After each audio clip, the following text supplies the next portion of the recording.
Hello folks, and welcome back to yet another marvelous video. I'm your host Rob Tinio, and in this video we will be looking at what the fuck happened to Sheena. I mean, not the TV series that most of us millennials grew up watching, but the 1984 movie starring the late Tanya Roberts and Ted Wass. So let's get straight into it. But before we do that, I have a small request. Please consider subscribing to our channel if you haven't already. It is just one small click for you, but it goes a long way to help us make more marvelous videos like this one. Thank you. If Tarzan is the king of the jungle, Sheena is the queen.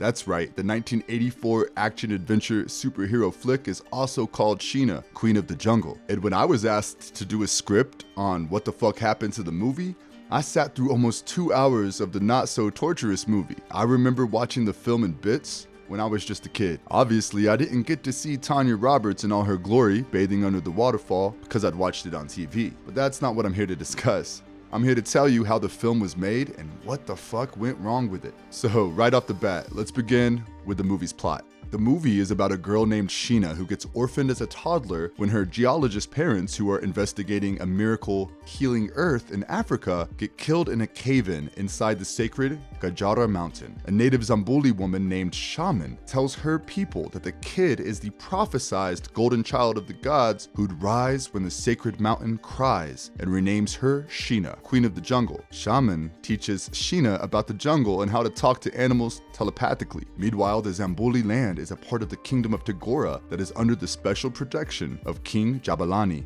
Played by Clifton Jones, trouble is brewing in the kingdom as the king's younger brother, ex-American football champion Prince Atwani, played by Trevor Thomas, conspired with the king's fiancée to assassinate him and become the king so they could exploit the titanium-rich Zambuli land. Now, it is up to the grown-up Sheena, played by Tanya Roberts, and a visiting American TV reporter, Vic Casey, played by Ted Wass, who, by the way, falls in love with Sheena along the way, to protect the land from Atwani and his army of hired mercenaries led by Colonel Jorgensen. For the unawares, the movie was based on an original comic book character called Sheena, Queen of the Jungle, who first appeared in the late 1930s during a period that many consider the golden age of comic books. Upon doing some further digging, I found out that Sheena made her debut in a British magazine called Wags number 46, that was published in 1937. Her American debut happened in September of the same year in issue number 1 of Fiction House's Jumbo Comics. However, what impressed me more, and this is something I honestly didn't know, is the fact that Sheena was the first female comic book character with her own solo title. Matter of fact, Sheena had her own comic book title before Wonder Woman, whom I had previously thought was the first comic book superheroine. Now, let's talk about how Sheena got into the big screen. Sheena, Queen of the Jungle, which was made and released about 47 years after the namesake comic strip by Will Eisner and Jerry Iger, wasn't the first time that Sheena made her way out of the comic book world. Folks saw Sheena in the flesh for the very first time, albeit in black and white, on TV in the 1950s. There was a full-fledged 26-episode TV series called Sheena, Queen of the Jungle, starring late American actress Irish McCalla. I also found out that Sol Lesser, the American film producer who bought the screen rights to Edgar Rice Burroughs' Tarzan character in 1933, and who'd produced 17 Tarzan films between 1933 and 1958, wanted to produce a Sheena film in 1952 because he knew that men would be more interested in seeing a sexy blonde jungle girl swinging from treetops wearing a leopard print two-piece bikini. Unfortunately, the film did not come to fruition, but the plans to make a Sheena film didn't die either. A few years later, two producer brothers called the Nassor brothers acquired the rights to the Sheena film property, but changed their minds and decided to make a television series instead. And that's how Sheena made her television debut. The entire series was shot on a shoestring budget, which meant that producers could not afford to film it in Africa, so they chose to film it in the jungles of Mexico. What's more, it was shot over a period of 7.5 months between 1955 and 1956, and despite the show's success on both American and overseas TV, it was discontinued due to lack of funding, with the same 26 episodes being rerun over the next many years. Alright, so enough of the origins of Sheena. Now, I better get back to how Sheena, the movie, was conceived. Sheena, Queen of the Jungle, released on August 17th, 1984, in the US was the first and perhaps the only Sheena film adaptation to ever be made. The film was directed by John Guillermin, who previously directed 2 Tarzan movies, Tarzan's Greatest Adventure, 1959, and Tarzan Goes to India, 1962, and helmed such other African fares as Guns at Batasi, Death on the Nile, and Shaft in Africa, so you know why he was hired to direct Sheena. The screenplay was originally written by David Newman and later by Lorenzo Semple Jr., who had previously collaborated with Guillermin on the 1976 remake of King Kong. And unlike the earlier low-budget TV adaptation,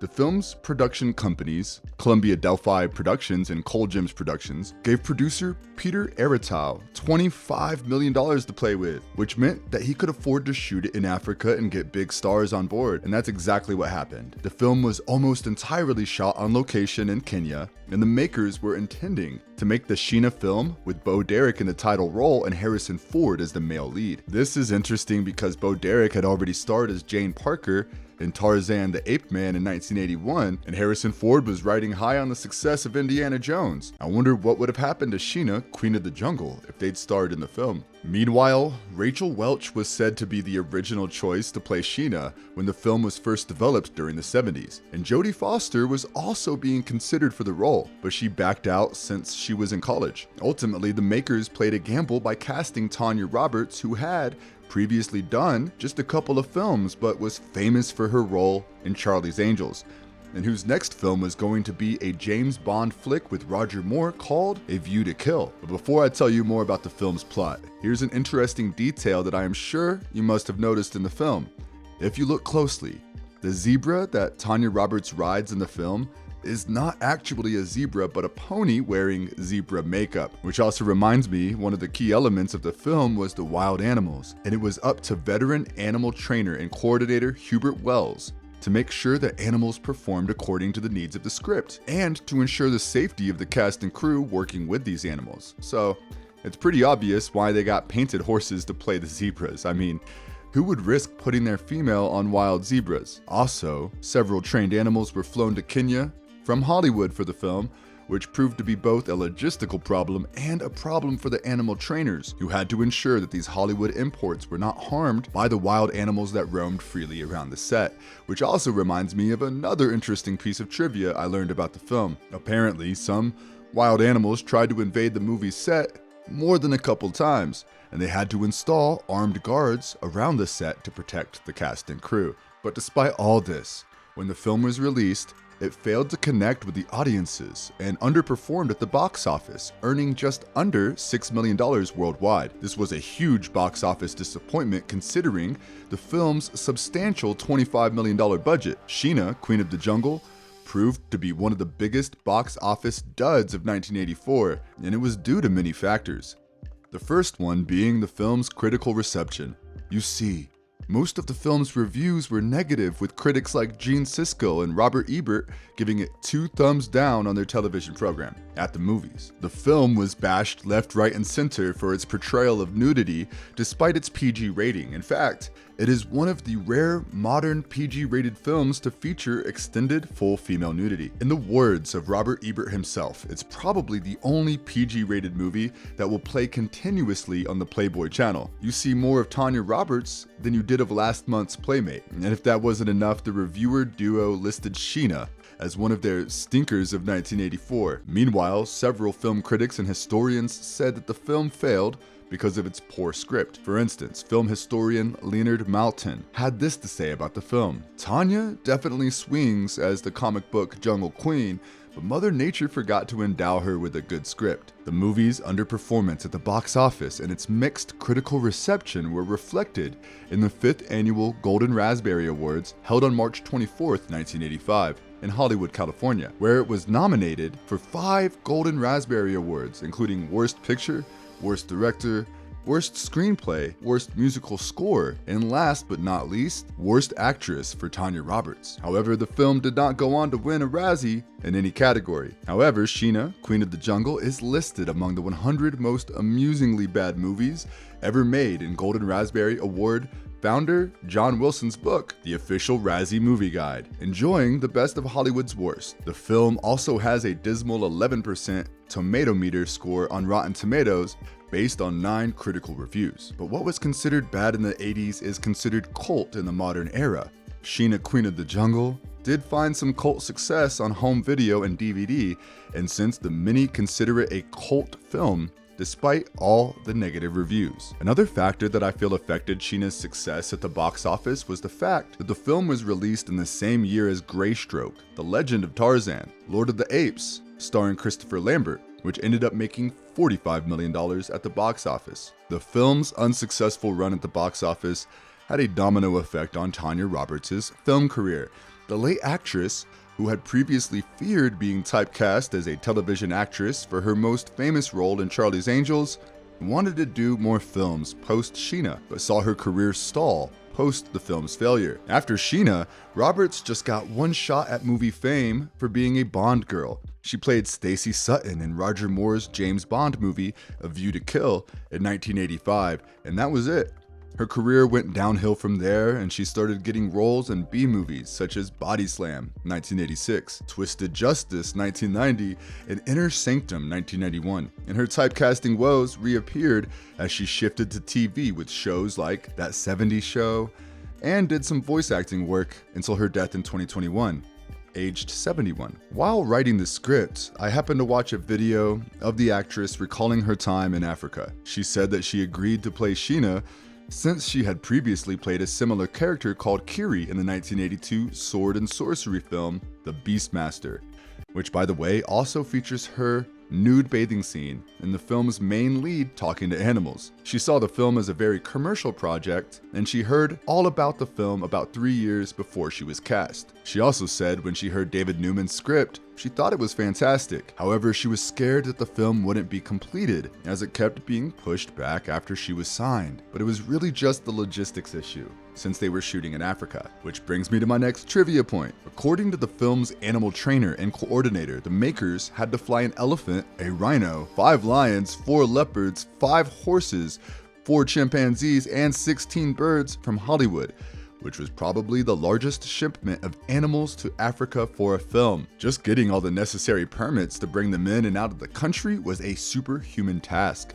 The problems were further complicated by the communication gap between the cast and crew, which consisted of people from several different countries. In fact, according to the film's executive producer, Yoram Ben-Ami, there were at least 28 different languages on the set at any given time, with people from 14 different countries and groups of African natives, each with their own distinct dialect. Another problem the makers faced was the time it took to get the dailies, or the raw, unedited footage of a film, back from London, which was the closest place to get the film processed. But despite all the hurdles during production, the producers and everyone associated with the film connected with the film and agreed that in the end, it was all worth the time and effort. So much so that Tanya Roberts, who did almost 80% of her stunts, said that although she was initially hesitant to shoot in Africa, and she thought it would be an awful experience camping in the middle of nowhere with no motorhome or Hollywood luxury,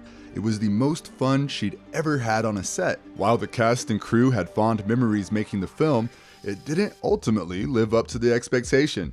And that is why it didn't get any sequels. Who would want to make a sequel of a film that flopped so badly? But Sheena's legacy continued with the comics and a rebooted TV series.